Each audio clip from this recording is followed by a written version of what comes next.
21절부터 28절까지 말씀입니다. 신약성경 42면 마태복음 24장 21절부터 28절까지 말씀입니다.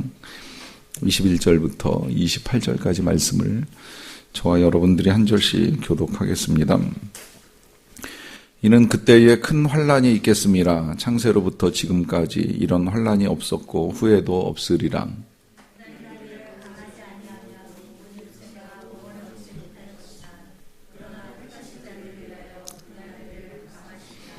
그때 사람이 너희에게 말하되 보라 그리스도가 여기 있다 혹은 저기 있다 하여도 믿지 말라.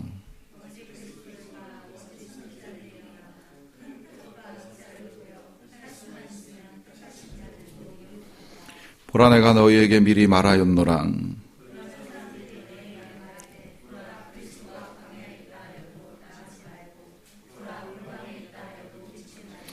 번개가 동편에서 나서 서편까지 번쩍임같이 인자의 임함도 그러하리라.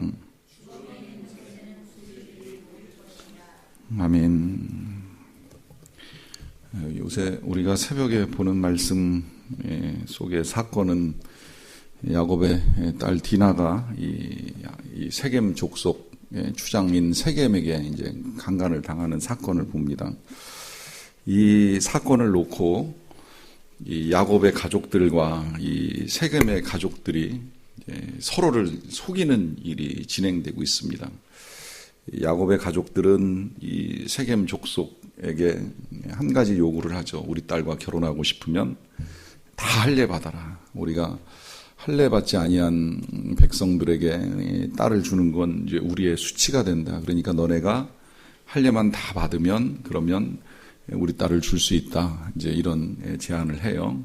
이제 그게 속임수라는 건 성경에 명백하게 기록이 돼 있고 왜 속임수냐면 결혼을 하려고 할례를 받으라는 것이 아니라 할례를 받고 기운을 쓸 수 없을 때 이제 그 민족을 이제 멸할 계획을 가지고 제안을 하는 겁니다.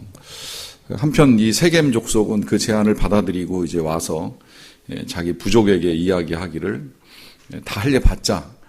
그리고 결혼을 시키자. 그러면서 하는 제안이 일단 결혼만 하면 그 야곱의 가족들이 가지고 있는 모든 재산, 그 가축대들이 다 우리 것이 될 것이다. 그들의 땅도 우리 것이 될 것이고 그들의 모든 재물이 다 우리 것이 될 것이다 라고 하는 제안을 하면서 할례 받을 것을 권해요. 이것이 추장이 백성을 속인 거라고도 볼 수 있고 아니면 이제 이 세겜 족속 전체의 의도가 야곱 족속을 속이고 일단 결혼만 성사시키면 야곱 가문에 있는 모든 재산을 이제 다 자기 것들로 이제 만들려고 하는 의도를 가지고 진행되는 일이라고 할 수 있습니다.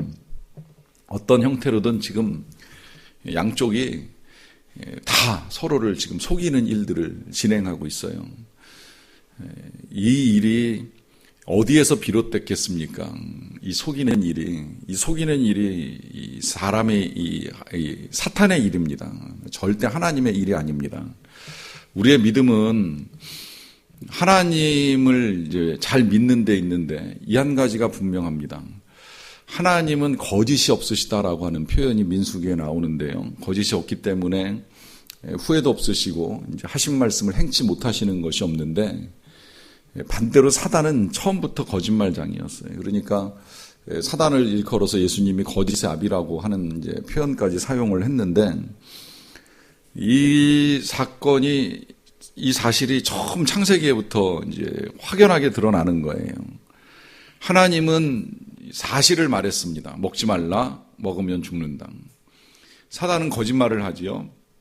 먹어도 된다, 절대 안 죽는다. 오히려 하나님처럼 될 것이다. 온갖 거짓말로 결국은 사람들을 미혹해서 끝내 하나님께서 먹지 말라 한 선악을 알게 하는 나무의 열매를 먹게 하고 그 일로 이제 인간이 죄를 범하게 만듭니다. 이렇게 시작된 그 일이 야곱의 시대에도 계속해서 서로를 속여서 자기의 이익과 목적만을 달성하기 위해서 애쓰는 일이 일어나고요. 이 일이 언제까지 진행되느냐면 사실은 주님 오실 때까지 이제 진행이 되는 것인데 이제 우리가 지금 읽어나가는 이제 이 비유의 현장으로 돌아와 보면 이제 이 일이 바리새인들의 삶에서도 드러나는 거예요. 우리가 지난주에도 보았듯이 바리새인은 계속 속이는 겁니다. 사람들에게 회칠한 무덤처럼 아니면 겉만 깨끗한 그릇처럼 그 속은 온갖 더럽고 악한 것들이 가득 차 있지만 사람들을 속여서 내가 이만큼 경건하다, 내가 이만큼 거룩하다, 어쩌면 자기 자신을 속이고 있는 건지도 모르죠. 본인의 착각에 빠져가지고 내가 이만큼 깨끗하다라고 하는 그 속임 속에 계속 기만을 하고 있는 거예요. 이제 그러다 보니까 예수님이 그 부분을 이제 아주 강력하게 경고를 하신 거죠. 화 있을진저라고 하는 말씀을 통해서 속이지 말아라. 하나님은 다 아신다는 거예요. 하나님은 중심도 보시고 또 그 진심도 아시기 때문에 우리가 사람의 눈을 속일 수는 있지만 이제 하나님을 속일 수 없다라고 하는 것을 분명하게 이제 말씀해 주셨습니다. 그렇게 바리새인들과의 대화가 끝나고 난 다음에 이제 이 예수님이 제자들하고 또다시 만나서 이제 이야기를 나누는 것이 이제 이 마태복음 24장부터 25장까지 이어집니다. 그러니까 예수님께서 이 부활하시고 나서 나누신 뭐 대화도 많지는 않지만 우리에게 남겨진 대화가 많지는 않지만 어떻게 보면 이 마태복음 24장, 25장은 이제 예수님이 고난당하시기 직전에 제자들과 나눈 마지막 말씀이라고 할 수 있겠는데요. 그 마지막 말씀도 지금 이제 우리가 다루는 주제를 다루고 있는 거예요. 이 속임의 문제를 다루고 있습니다. 근데 그 주제를 우리가 이제 들어가기 전에 조금 이제 배경을 좀 보면 도움이 되실 것 같은데요. 그 배경은 제자들이 질문을 했어요. 예수님께 몇 가지 질문을 드립니다. 그 질문은 뭐냐면 이제 예수님께서 항상 이 마지막에 대한 말씀을 하시다 보니까 도대체 언제 그 마지막 때가 임하느냐 하는 것부터 시작을 해서 그 마지막 때가 임하는 징조는 또 무엇입니까? 라고 하는 질문을 하고 그와 같은 때에 예수님이 임하시는 것과 세상 끝날과는 도대체 무슨 관계입니까? 라고 하는 질문을 해요. 이 질문을 할 때의 상황을 조금 이해를 할 필요가 있는 것이 뭐냐면 사실은 여전히 제자들은 지금 예수님이 하나님의 아들이시라는 사실을 명백하게 이해하지를 못했어요. 그리고 아직까지도 예수님이 자기 자신들을 이 로마로부터 이 이스라엘을 해방시켜 주실 이제 그런 분으로 계속 오해를 하고 있는 겁니다. 이 오해는 사실은 부활하시고 난 다음에도 해결이 안 됐고요. 부활하셔서 승천하기 직전까지도 이 오해를 계속 하고 있다 보니까 도대체 언제입니까? 이스라엘을 회복하심이 언제입니까? 라고 하는 질문을 하는 일이 있는데 예수님은 이스라엘의 해방을 위해서 이 땅에 오신 분이 아닌 건 이제 너무나도 분명하고요. 그러다 보니까 이제 제자들이 그 오해 속에 도대체 언제입니까? 또 어느 때에 이런 일이 일어납니까? 그 징조는 뭡니까? 그리고 도대체 주님이 임하시는 거. 여기서 제자들이 질문하는 주님의 임하심은 예수님이 이스라엘의 권력을 쥐고 왕으로 임하시는 걸 말하는 것인데 그거까지는 기대하겠는데 자꾸 그걸 예수님이 끝나라고 연결시켜서 말씀하시니까 이 둘 사이의 관계가 뭡니까? 라고 하는 질문을 지금 하는 거예요. 이 질문 속에 이제 예수님의 대답을 하시는 내용이 이렇게 쭉 이제 이어지는 것을 우리가 볼 수 있겠는데요. 그걸 저와 여러분들이 오늘 읽은 본문 뚝 잘라가지고 이제 21절부터 읽기는 했습니다만은 실은 이제 그 24장 전체가 예수님의 말씀인데 그 가운데서 21장부터 뚝 끊어서 읽다 보니까 환란이라고 하는 표현부터 이제 시작이 되는 거예요. 환란. 그래서 이 환란이 있을 것이다 라고 말씀을 하시는데 오늘은 일단 그 환란이 그럼 뭐냐라고 했을 때 예수님의 말씀에 근거해서 일단 이렇게 좀 정리를 하고 시작을 했으면 좋겠어요. 우리는 환란 그러면 가장 기본적으로 전쟁이나 혹은 기근이나 아니면 지진을 이제 환란으로 봅니다. 예수님도 이걸 1차적으로 말씀하셨어요. 일단 예수님의 제자들이 예수님한테 도대체 언제 일어납니까? 징조가 뭡니까? 라고 하니까 민족과 민족이 나라가 나라를 대적하는 일이 일어날 것이라는 말씀부터 시작을 합니다. 이게 전쟁이죠. 그리고 기근이 일어나고 또 이제 지진도 일어날 것이다 라고 말씀하시는데 뭐라고 말씀하시냐면 두려워하지 말아라. 난리와 난리의 소문을 듣겠지만 두려워하지 말아라. 이런 일은 있어야 하지만 아직 끝난 건 아니라는 겁니다. 아직 안 끝났다는 거예요. 자, 그러면 무슨 환란이 또 남아있느냐라고 했을 때 무슨 환란이 남아있느냐면 그 다음에 이어지는 환란은 예수님이 뭐라고 말씀하시냐면 사람들이 예수님의 제자들을 넘겨주는 일이 있고 미움을 받는 일이 있고 그리고 불법을 행하는 일이 있고 사람들의 마음에 사랑이 식어지리라 그래요. 그러니까 사실 이거보다 더 무서운 환란은 뭐냐면 핍박이 있는 거고요. 그 핍박과 함께 불법이 성행하고요.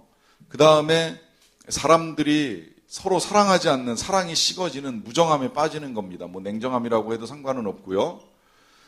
이런 환란이 뒤따른다는 거예요. 사실은 이게 훨씬 힘든 환란입니다. 여러분 그거 아시죠? 똑같은 어려움도요. 같이 겪으면 조금 덜 힘듭니다. 나만 겪으면 훨씬 힘들어요. 다른 사람 다 멀쩡한데 왜 나만 힘들지? 이게 사람을 훨씬 힘들게 합니다. 장사하는 사람들 다 같이 불경기면 다 어려운가 보다 그러면서 참아나가요. 그런데 다 그런 대로 먹고 사는데 우리 집만 안 된다 그러면 이게 굉장히 힘든 거예요. 그러니까 보면 전쟁, 기근, 지진 이제 함께 겪는 어려움들인데 이것보다 더 힘든 건 개인적으로 핍박을 받을 때, 개인적으로 불법을 행하는 사람 때문에 불의한 일을 겪게 될 때 이런 일들이 훨씬 더 힘들다는 거죠. 그런데 여기서만 또 끝나는 것이 아니라 이제 그 다음에 뭐라고 말씀하시냐면 이 후에 거짓 선지자와 그 거짓 그리스도가 나타나서 미혹하는 일이 있게 될 것이라고 하는 말씀을 하는 겁니다. 뭐 유혹이라고도 이제 표현이 되고요. 이 일로 말미암아 하나님의 백성들이 타락하는 일까지 일어나게 된다는 거죠. 자, 어떻게 보면 전쟁이 무서운 것 같지만 진짜 무서운 건 이제 이 일이에요. 왜 이 일인지 생각해 보면 뭐 답이 그렇게 어렵지는 않은 것 같아요. 왜냐하면 전쟁이 나거나 기근이 있거나 지진이 있거나 우리의 믿음이 그렇게 흔들릴 이유는 없어요. 아니 오히려 거꾸로 생각을 해보면 이건 우리의 믿음을 훨씬 더 단단하게 만들어주는 역할을 합니다. 뭐 지금 우리가 다음 세대의 믿음을 굉장히 여러 가지로 걱정을 하는데 뭐 거기 여러 가지 요인들이 있다고 분석을 할 수는 있습니다만 뒤집어서 생각을 해보면 옛날에는 믿음을 갖기가 훨씬 쉬웠어요. 왜냐하면 일제시대 겪고 전쟁 겪으면서 이 땅에 소망이 없었거든. 너무 힘드니까 이 땅에 마음 뺏길 게 없었어요. 그냥 빨리 모든 게 끝나고 하나님 나라 가는 것 말고 소망이 없는 거예요. 아니면 그거 아니라면 예수님 덕분에 뭐 좀 이 어려움들을 잘 극복하고 이제 경제를 재건하는 거 여기에 소망을 두다 보니까 어쨌든 사람들이 저절로 교회에 모이는 거예요. 모여서 천국 소망 가지고 그야말로 이 세상에는 천국이 없네. 그리고 저 천국에 기쁨이 있네. 뭐 이런 찬양 부르면서 하늘 소망 가지고 살면서 모이는 거예요. 그리고 기도하면서 우리 배고픈 거 채워달라고 부족한 거 더 달라고 하나님 앞에 기도하는 가운데에 믿음도 자라고 경제도 성장을 했어요. 그런데 이제 이런 환란이 어느 정도 사라져버리고 배고픔이 없어지고 난 다음에 우리가 다음 세대한테 하나님을 믿으라고 하기가 굉장히 어려운 걸 경험하면서 느끼게 되는 건 오히려 전쟁이나 지진, 환란, 기근이 오히려 믿음을 갖는 데는 훨씬 더 도움이 된다는 거예요. 그러나 이제 핍박을 겪을 때도 힘들지만 더 황당한 건 바로 이겁니다. 왜 이것이라고 말씀을 드리느냐면 이게 더 무서워요. 이 거짓에 의해서 미혹을 받거나 유혹을 받는 일은 본인들이 잘못된 걸 따라간다라고 하는 걸 인식을 못하고 따라가는 거거든요. 이게 가짜인데, 이게 헛된 건데 그걸 생각 못하고 따라가다가 마지막에 정말 예수님 심판하시려고 임하셨는데 그때 가서 알게 되는 거예요. 내가 믿었던 예수가 아니네. 내가 믿었던 선지자가 진짜가 아니었네 하면서 혼란이 일어나는데 이미 돌이키기에는 늦어버렸다는 거예요. 그러니까 진짜 무서운 환란은 이 환란입니다. 전쟁이 무서운 게 아니라 우리가 잘못된 걸 믿고 잘못된 걸 따라가는 거예요. 잘못된 유혹에 빠지는 거예요. 그러다 보니까 우리 예수님이 이걸 가지고 지금 말씀을 많이 하시는 겁니다. 왜? 이 일이 누구로부터 났겠어요? 사탄으로부터 난 겁니다. 사탄으로부터. 거짓의 영, 창세 때 아담을 미혹하고 거짓을 했던 사탄, 지금 야곱의 가문에나 세겜의 가문에나 파고 들어가가지고 두 가문 사이에 싸움을 불러일으키고 전쟁을 불러일으키는 사탄, 이 사탄의 속임에 의해서 계속 휘둘리던 인생이 이제 진리 대신 예수님을 붙들고 나아가는데, 그것마저 못하게 하기 위해서 하는 일이 뭐냐면 거짓 선지자, 거짓 그리스도죠. 거짓 예수님을 세워가지고 미혹하는 일들이 일어나게 된다는 거예요.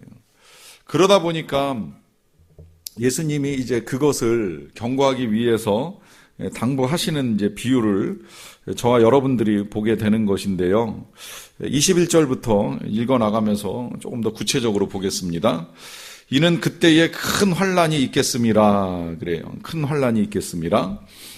한 번만 조금 더 정리한다면 이 전쟁, 기근, 지진 이런 거는 이제 환경적 환란이고 경제적 환란인데 힘들기는 하지만 이 환란이 큰 거 아니에요. 진짜 환란은 이 윤리적이고 이제 도덕적인 환란이라고 볼 수 있는 이것이 큰 거고요. 왜냐하면 여러분, 사람이 윤리도덕이 무너지면 이거는 지진 겪는 것보다 더 사람을 마음 상하게 합니다. 아까 말씀드렸듯이 다 힘든데 힘들면 다 같이 이겨나가잖아요. 그런데 그 힘든 와중에 뭐 진짜 폭력이 더 난무하고 약탈이 생기고 거기에 이제 이 약한 여성들을 괴롭히는 일들이 가중되면, 이 윤리와 도덕이 무너지면 이거 우리 스스로를 지켜나가는 게 훨씬 더 힘든 거예요. 그러니까 일제시대에 힘들었던 것이 이 소녀들이 위안부로 팔려나가고 하는 이런 일들이 지금까지도 상처로 남아가지고 이게 용서가 어려운 거잖아요. 윤리도덕이 무너진 이게 더 훨씬 힘든 게 된다는 거예요. 거기다가 지금 더 이제 무서운 건 이렇게 종교적으로 신앙적으로 이 환란이 임하는 건데, 이건 돌이킬래야 돌이키기에는 너무 늦어버린 일들이 될 수 있기 때문에 이제 이 부분을 가지고 지금 예수님이 말씀하시는 겁니다. 그래서 그때에 큰 환란이 있는데, 이러한 환란은 창세로부터 지금까지 없었던, 앞으로도 없을 그런 환란이라는 거예요. 그러니까 이게 이제 몇 가지 의미가 있어요. 창세로부터 있었던 환란 그러면 노아 홍수가 있고요. 바벨탑이 무너지는 일이 있고, 소돔과 고모라가 유황불에 타는 일이 있고, 또 이 예수님 때에는 일어나지 않았지만 예수님 승천하시고 난 다음에 예루살렘이 완전히 멸망하는 일이 있었던 그런 일들이 있었지만, 그와는 비교할 수 없는 환란이고, 또 한편으로는 그 후에도 없으리라고 말씀하시는 거니까 무슨 환란이에요? 마지막 환란이라는 거예요. 마지막 환란. 그 마지막 환란이 얼마나 강하면은 22절에 이렇게 말씀합니다. 그 날들, 이 날들은 환란의 날들인데 이 환란의 날들을 감하지 아니하면, 그러니까 만약에 줄이시지 아니하신다면 모든 육체가 구원을 얻지 못한다. 이 말은 무슨 이야기냐면 그 환란을 감당하기가 너무나 어려워서 결국에는 믿음을 버리거나 하나님을 떠나는 사람들이 많아질 수밖에 없다는 거죠. 그러다 보니까 구원 얻는 육체가 줄어드는 수밖에 없는데, 그러나 그 택하신 자들을 위하여서 그 날들을 줄이시겠다는 거예요. 그러니까 여전히 하나님은 택하신 자들을 사랑하시고 그 택하신 자들을 위하여서는 하나님이 계획하신 환란을 줄이시는 일도 하시는 분이시라는 걸 다시 한번 확인을 하게 되는 겁니다. 자, 이와 같은 환란의 때에 이제 당부하시는 것이 23절부터 일어납니다. 뭐라고 당부하시냐면, 그때에 사람이 너희에게 말하되 보라 그리스도가 여기 있다 혹은 저기 있다 하여도 믿지 말라 그래요. 자, 이제 우리가 좀 눈여겨봐야 될 걸 예수님이 조금 더 말씀하시는 거예요. 그건 뭐냐면, 자, 이 거짓이 어떤 형태로 전개가 되느냐라고 하는 것인데요. 이 거짓이 이제 보면은 첫 번째로는 여기 있다 저기 있다 하는 사람들의 말로 전달이 된다는 거예요. 이 말은 무슨 이야기예요? 예수가 여기 있다, 예수가 저기 있다라고 말하는 건 뭐예요? 누군가의 경험입니다.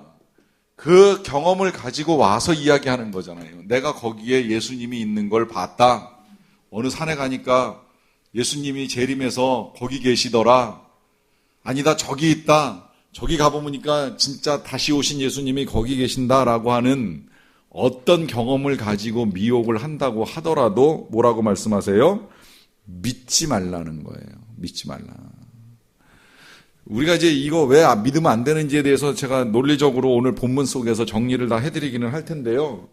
일단 만에 하나 그런 일 뭐 안 겪으시리라고 생각은 합니다만은 만에 하나 누가 여러분들을 찾아와서 예수님이 다시 오셔서 뭐 삼각산에 있어, 아차산에 있어, 뭐 어느 천마산에 있어 하는 이상한 이야기를 하면 내가 봤어까지 이야기하더라도 이 두 눈으로 똑똑히 봤어 이야기해도 뭐라 그러세요? 믿지 말라고 하는 거예요. 절대 믿지 마세요. 믿을 필요가 없습니다. 그 다음에 두 번째, 이건 사실은 뭐 정말 웬만한 사람이 와서 이야기하면 믿기가 쉽지는 않은데요. 그 다음 게 이제 진짜 문제죠. 뭐가 문제냐면 그 다음에 거짓 그리스도들과 거짓 선지자들이 일어나서 뭘 보여준다고요? 표적과 기사를 보여서 할 수만 있으면 택하신 자들도 미혹이 된다는 거예요. 표적과 기사를 통해서 미혹하는 일이 일어난다 하는 것이죠. 사실은 이게 이제 참 되게 어려운 부분입니다. 왜 어려운 부분이냐면 우리가 약하고요. 이런 건 보기가 쉬운 일이 아니기 때문에 알게 모르게 우리가 자꾸 거기에 끌려요. 신비한 현상에 끌리는 건 어쩔 수가 없어요. 우리가 사실은 뭐 진짜 교회에서도 누가 대언을 해준다, 예언을 해준다 그러면 알게 모르게 이제 그런 데 끌려서 와서 우리가 듣게 되는 일들도 있는데 그게 이제 표적과 기사가 가지고 있는 힘이거든요. 그러다 보니까 이것이 정말 유익한지 아니한지 옳은지 그른지조차도 우리가 미처 분별하거나 판단조차도 하지 못하고 끌려갈 수 있다는 거예요. 어떤 분이 그런 말씀 하시더라고요. 한참 그 신앙촌에 박태선 장로가 이제 마치 정말 자칭 예수처럼 사람들을 미혹하는 일이 있었을 때에 사람들이 하도 그리로 몰려가니까 왜 가느냐 하고 이제 물어봤다는 거예요. 그래서 뭐 거기 이제 박태선 장로가 있어서 간다 그랬더니 그 사람이 누군데 그랬더니 그 사람이 자칭 예수라고 합디다 이제 이렇게 말씀한다는 거예요. 그래서 그러면 그 사실을 믿느냐 그랬더니 그 사실을 믿지는 않는데요. 근데 왜 가냐 그랬더니 신기하잖아요. 그래요. 재밌잖아요. 이게 사람들의 반응이라는 거예요. 잘못된 거는 알지만 그럼에도 불구하고 거기서 나타나는 신비한 능력, 정말 환자가 벌떡 일어나고 뭐 귀신이 쫓겨나가고 하는 이런 현상들을 보기 위해서 호기심에 온다는 거죠. 그러나 그게 위험하다는 겁니다. 지금 그 표적과 기사를 할 수만 있으면 택하신 하나님의 백성들을 미혹한다는 거예요. 왜 미혹하겠어요?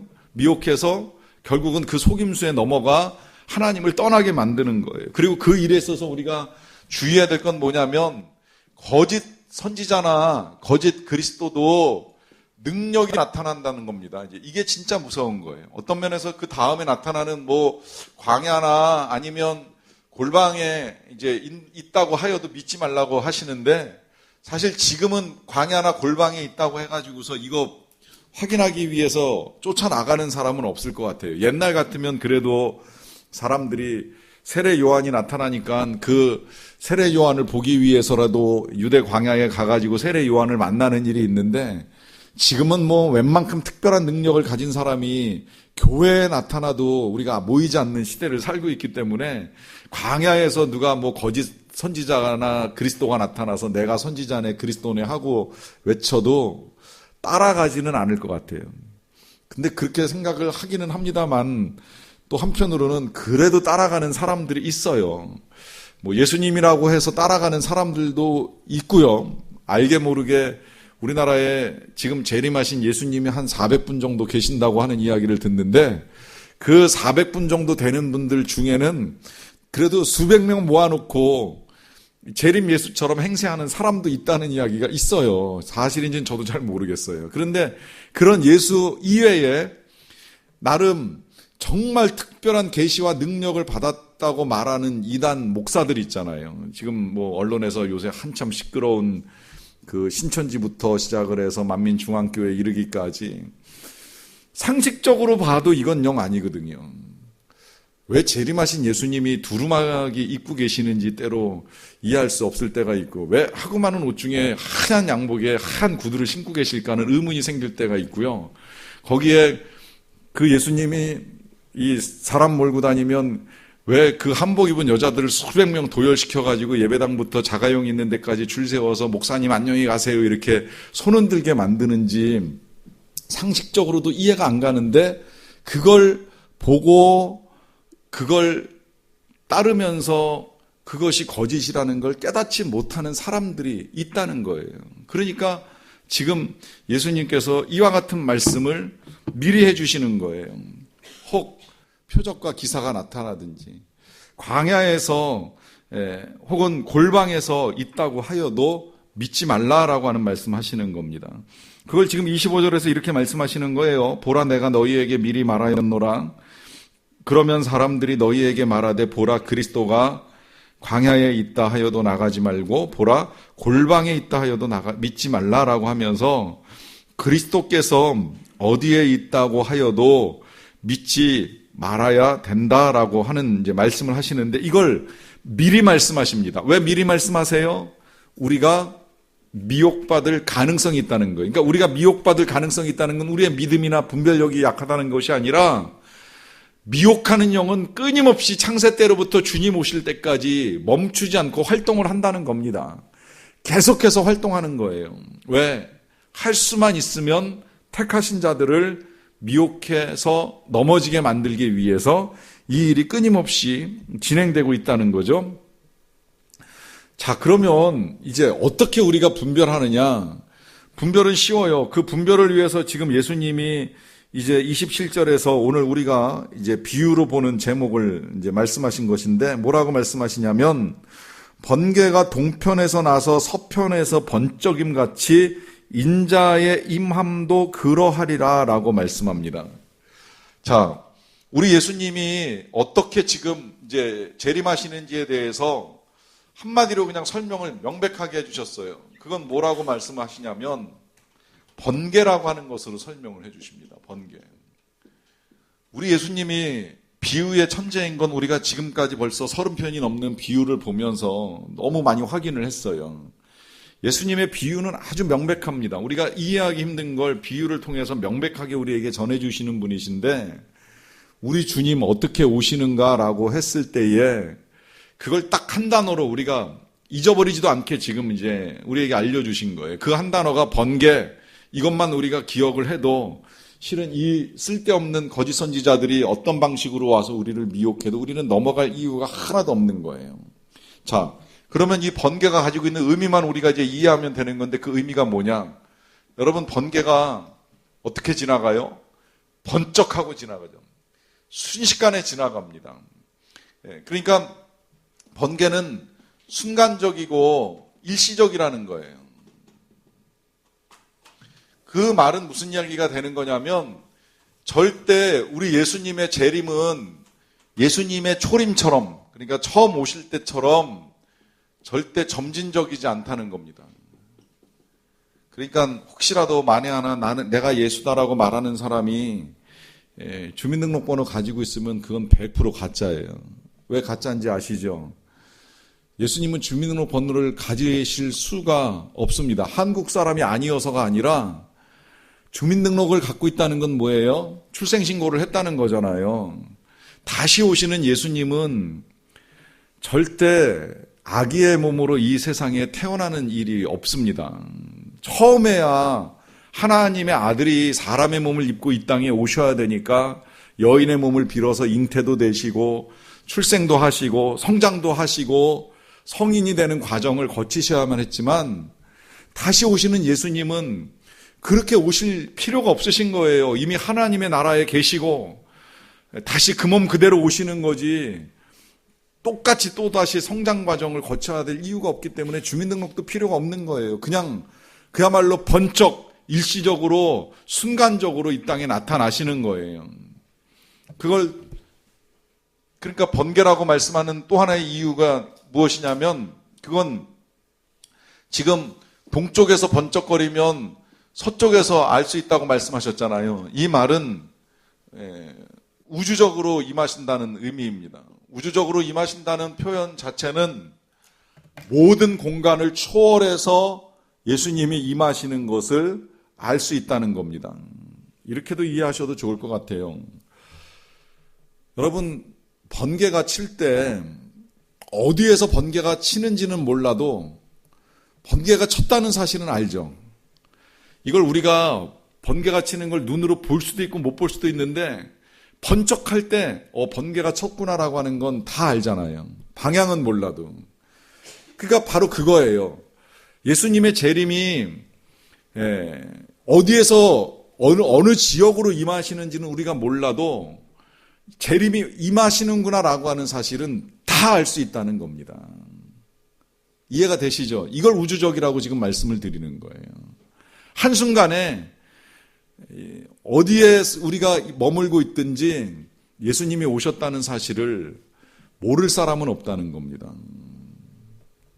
때로 이걸 또 그냥 우리의 상식 안에서 예수님이 지구 이편에서 오시면 반대편에 있는 사람 모르지 않느냐, 이제 이렇게 생각하시는 분들도 계실지 모르겠는데, 사실은 뭐 지금 요새 매체로만 봐도 충분히 주님의 재림이 매체를 통해서 전달되면 순식간에 이제 세상에 알려지는 것 자체도 어려운 일이 아니거니와, 저는 주님이 그 부분은 조금 의문은 돼요. 매체를 이용하실지 안 하실지는 이제 조금 잘 모르겠지만, 하나님이시라면 굳이 매체의 도움을 받지 않아도 주님이 이 땅 가운데 임하시는 건 능히 모든 사람이 다 알 수 있는 일이다라고 하는 것이 명백합니다. 그 이유는 제가 조금 이따 또 이제 하나 더 정리하고 나서 이제 말씀을 드릴 텐데요.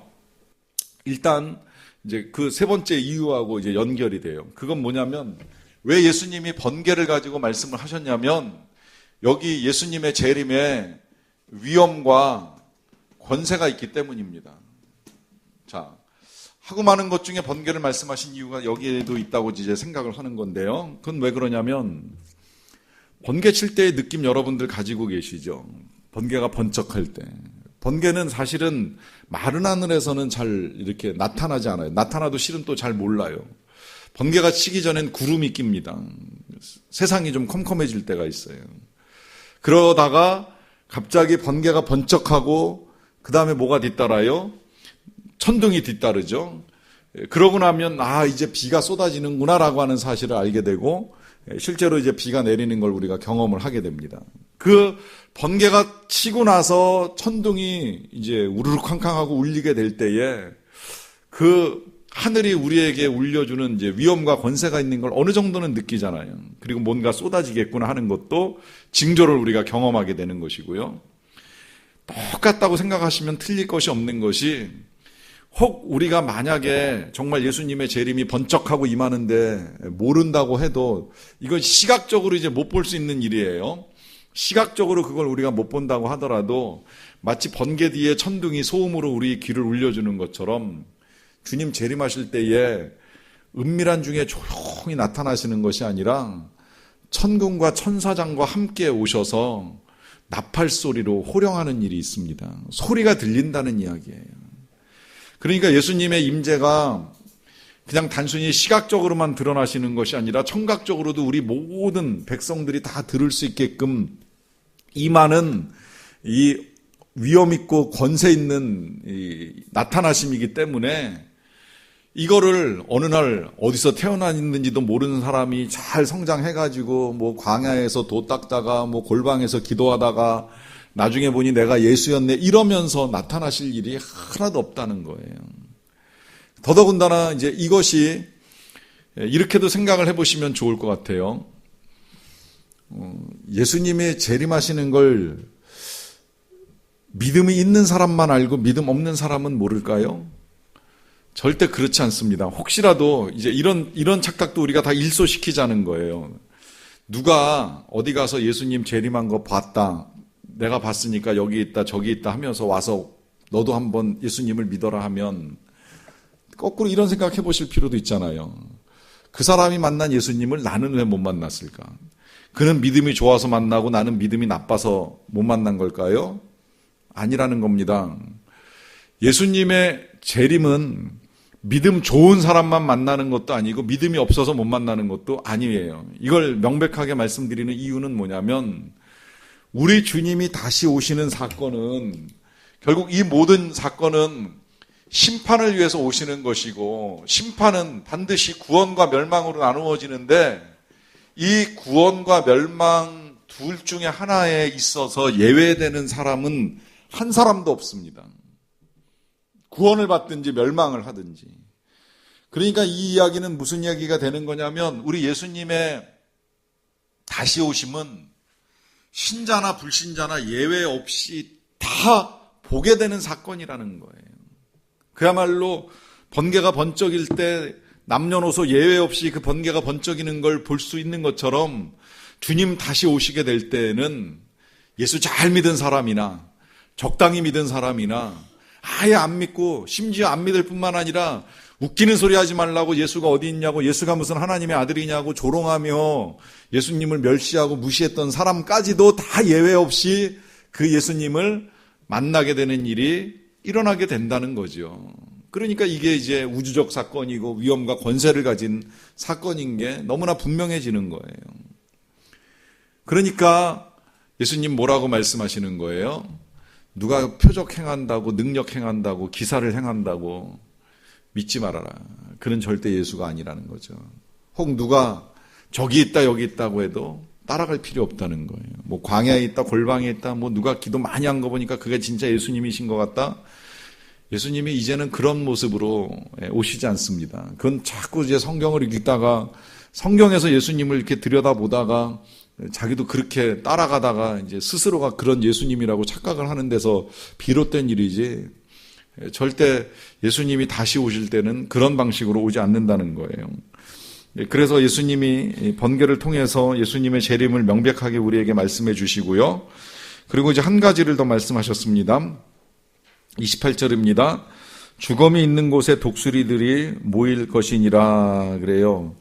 자, 요 표현이 어떻게 보면 번개보다는 조금 더 어려운 말씀으로 이제 들리는데요. 그것은 뭐냐면 도대체 죽음은 뭐고 독수리는 뭐냐? 사실은 시체가 있는 곳에 독수리들이 모이는 거는 뭐 맞아요. 독수리는 이 사람이든 짐승이든 시체를 쪼아먹고 사는 동물이기 때문에 시체가 쌓여 있으면 독수리가 모입니다. 그런데 왜 예수님이 이 말씀을 하셨을까 했을 때에 처음에 해석된 거는 이 독수리가 로마의 군기였습니다. 그러다 보니까 이 이스라엘을 덮치고 이스라엘을 이제 무너뜨릴 이 로마가 이제 곧 그들에게 임할 날이 멀지 않았느냐 이제 이렇게 보는 해석인데 이건 좀 앞뒤가 안 맞아요. 왜냐하면 죽음이 먼저 있고 독수리가 있는 거여야 되는데 지금 로마가 먼저 와서 시체를 만든다고 하면 순서가 안 맞는 거잖아요. 그러니까 이제 그렇게 보기는 좀 어렵고요.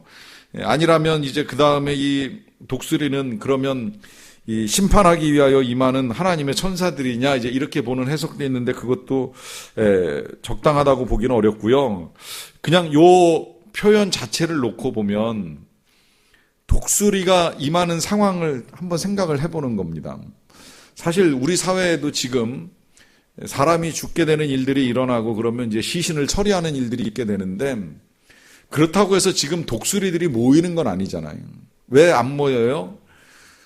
일단 독수리들이 모일 수 없게 사람이 세상을 떠나게 되면 관에 넣는 입관을 하게 처음에는 이제 냉동을 하기도 하고 그걸 다시 이제 입관을 하기도 하고 입관이 끝나면 그 다음에 이제 매장하거나 화장하거나 해가지고 독수리들이 모일 수 있는 시간적 겨를을 주지 않는다는 거죠. 그러다 보니까 우리나라에서 이 시신을 처리하는 과정 중에 독수리가 나타나거나 하는 일들은 거의 이제 볼 수 없는 일이에요. 이 말은 무슨 얘기가 되는 거냐면 시체를 치울 수 없는 상황에 이제 독수리들이 나타나기 시작을 한다는 거죠. 그러니까 시체를 치울 수 없는 상황이라는 건 아까 우리가 앞서 보았던 그 환난 때문에 나타나는 일인데 전쟁이나 기근이나 지진이나 심지어 이제 여기서 더 나가서 사람들이 남을 돌아볼 겨를이 없이 정말 불법이 성행하고 거기에 더하여서 사람들의 사랑이 식어짐으로 말미암아 남을 돌보기보다는 나밖에 모르는 세상이 돼서 남이 고통당하는 일들을 미처 챙기지 못함으로 인하여서 이 죽음이 쌓여나갈 때에 독수리들이 모인다. 이게 주님 임하실 때가 다 된 징조라고 하는 것입니다. 정말 이러한 때가 되면 번쩍하고 주님 오실 날이 얼마 남지 아니하였으니 이젠 더 이상 시간이 없다는 생각을 가지고 우리의 믿음을 지키고 나가야 할 것을 지금 주님이 당부하고 계시는 겁니다. 여러 가지 경고를 통해서 주님이 우리에게 말씀하시는 건 분명합니다. 그건 더 이상 거짓에 미혹되지 말라는 거예요. 진리를 붙들고 갈 수 있어야 된다는 거예요. 그 진리는 다른 것이 아니라 우리 주님이 다시 오신다는 것입니다. 이제 그러다 보니까 그럼 그 주님을 만나기 위해서 어떻게 해야 되느냐라고 했을 때에 이제 이 뒤에 이어지는 비유가 등불을 들고 준비해야 된다. 또 달란트를 가지고 남겨야 된다. 또 이 땅에서 만나는 사람들을 마치 주님 대하듯이 줄일 때 먹을 것을 주고 목마를 때 마실 거 주고 감옥에 있을 때 돌아보고 병상에 있을 때 돌아보라 하는 이제 그런 부탁을 하시는 겁니다. 그 주님 당부하신 대로 살다가 주님 오실 때 주님 만나는 저와 여러분들이 다 되시기를 간절히 축원합니다.